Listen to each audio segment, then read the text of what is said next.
Hello everyone, welcome back to my channel. तो चलो यार आगे कंटिन्यू करते हैं वही मेंडल का एक्सपेरिमेंट जो हमने लास्ट वीडियो में पढ़ा था, लेकिन अब हम उसको थोड़ा सा साइंटिफिक वे में स्टडी करेंगे। ठीक है जी, चलिए Part 2. Based on the above observations which we had studied in the previous part of this video, Mendel proposed that something was being stably passed down unchanged from parents to offsprings through the gametes over successive generations. अब पिछले video में हमने पढ़ा था कि कोई blending नहीं हो रही, कुछ चेंजेस नहीं हो रहे, जो बच्चे बन रहे हैं they are exactly resembling as that of the parents. ठीक है, जो नए उसमें बेबी प्लांट्स आ रहे हैं they are resembling those of the either one of the parent. F1 generation में वो एक पेरेंट को कर रहे हैं, तो F2 में वो दोनों को कर रहे हैं। Correct. So through the gametes obviously sexual reproduction involved है, तो sex cells का रोल तो रहेगा ही। Over successive generations, एक generation के बाद दूसरा, like F1, F2, है ना? He called these things as factors. तो जो चीज पास हो रही है ओवर जनरेशन उसने उनको फैक्टर्स बोला, जिन्हें हम आज जीन्स कहते हैं। तो here in this video we will study something about these factors also called as genes. तो कहीं पर भी आपको लिखा दिखे मेंडेलियन फैक्टर्स, तो ये मेंडल के फैक्टर्स और कुछ नहीं, क्या है हमारी आज की genes. Okay, genes therefore are the units of inheritance, जो एक जनरेशन से दूसरे जनरेशन पे पास ऑन होती है। दे कंटेन द इंफॉर्मेशन, उनके अंदर वो इंफॉर्मेशन होती है जिसकी जरूरत होती है अगले ऑर्गेनिज्म में ट्रेट एक्सप्रेस करने के लिए, क्योंकि ऑब्वियसली जीन्स ही वो इंफॉर्मेशन कैरी कर रही है जो आगे जाके उस प्लांट को टॉल या डॉफ बनाएगी। Okay,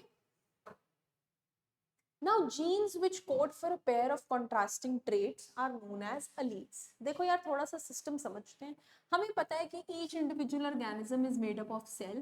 Cell contains a nucleus. Nucleus के अंदर होता है क्रोमोसोम। ये भी all are aware। अगर मैं इस क्रोमोसोम को खुला करके बनाऊं तो ये क्रोमोसोम बना होता है डीएनए से।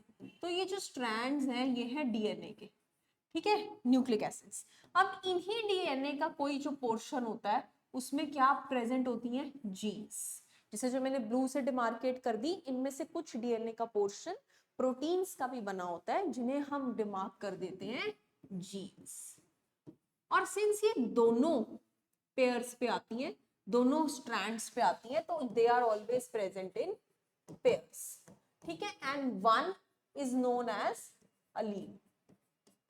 तो मतलब एक जीन पेयर में दो अलील्स होती हैं, उन्हें हम अलील्स के नाम से जानते हैं। फॉर एग्जाम्पल अगर ये जीन हाइट का है, जीन एक्सप्रेस क्या करती है, gene expresses character, gene expresses character and allele expresses trait.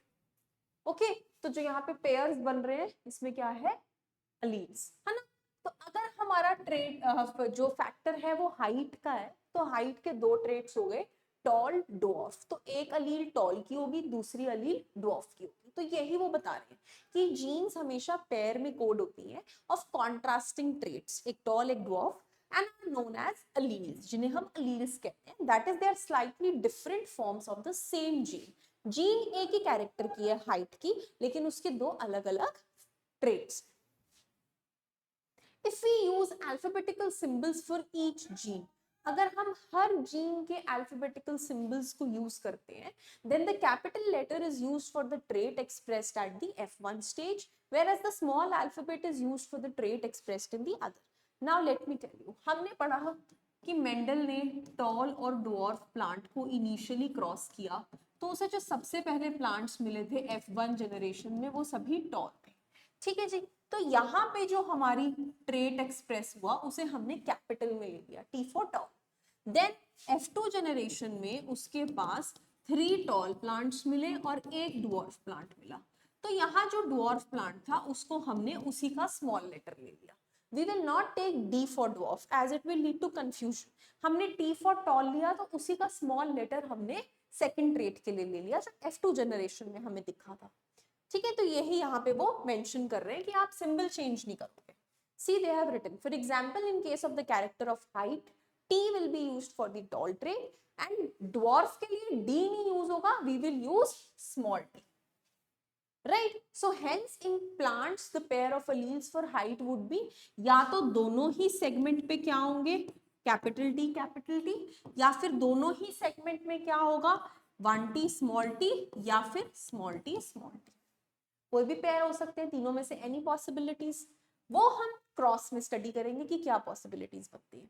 Now Mendel also propose that in a true breeding tall और ड्वार्फ पी वैरायटी, जो हमने उन्होंने करी, टॉल प्लांट को उन्होंने ड्वार्फ प्लांट से ब्रीड करवाया था इनिशियली। तो ये अगर ट्रू ब्रीडिंग है तो ट्रू ब्रीडिंग का मतलब टॉल में दोनों कैपिटल टी है एंड ड्वार्फ में दोनों अलील्स स्मॉल टी की है, ये मतलब है ट्रू का। The allelic pair of genes for height will be identical. Identical है ना, identical को हम homozygous कहते हैं, जिसे capital T, small t. So capital T and small t are the genotype of the plant with descriptive terms talls and dwarf at the phenotype. अब उन्होंने दो नए words introduce कर दिए, genotype and phenotype. ये जो मैंने लिखा है tall, ये क्या है phenotype trait का, और जो मैंने सिंबल लगा दिया है जीन्स का, इसको हम बोल देंगे जीनोटाइप, मतलब दिखने के जैसा और लिखने के जैसा। ठीक है जी। As Mendel found the phenotype, जैसे ही मेंडल को फिनोटाइप F1 जनरेशन का हेटेरोजाइगोट दिखा, देखो अब उन्होंने ये बात रिवील कर दी कि जब हमने ट्रू प्लांट्स को ब्रीड कराया जो कि होमोजाइगस थे, अब मैं टर्म्स यूज कर रही हूँ साथ साथ में, तो हमें जो F1 जनरेशन में टॉल प्लांट्स मिले वो हेटेरोजाइगस मिले। ठीक है जी। So T was exactly like capital T, लेकिन जो हमारा यहाँ पे ये वाला प्लांट बना और जो ये वाला प्लांट था ये दिखने में एक जैसे थे, मतलब कैपिटल टी और कैपिटल स्मॉल टी का फिनोटाइप जो था वो फिनोटाइप एकदम क्या था, same, it was exactly same. Okay, so he proposed that in a pair of dissimilar factors one dominates the other as in F1. obviously अगर ये इस जैसा ही दिख रहा है तो मतलब ये जो छोटा टी हमारा ड्वार्फ के लिए था ये तो एक्सप्रेस ही नहीं हुआ है ना, ये तो साइलेंट बन के रह गया।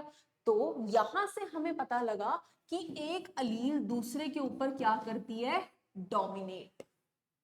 ठीक है जी।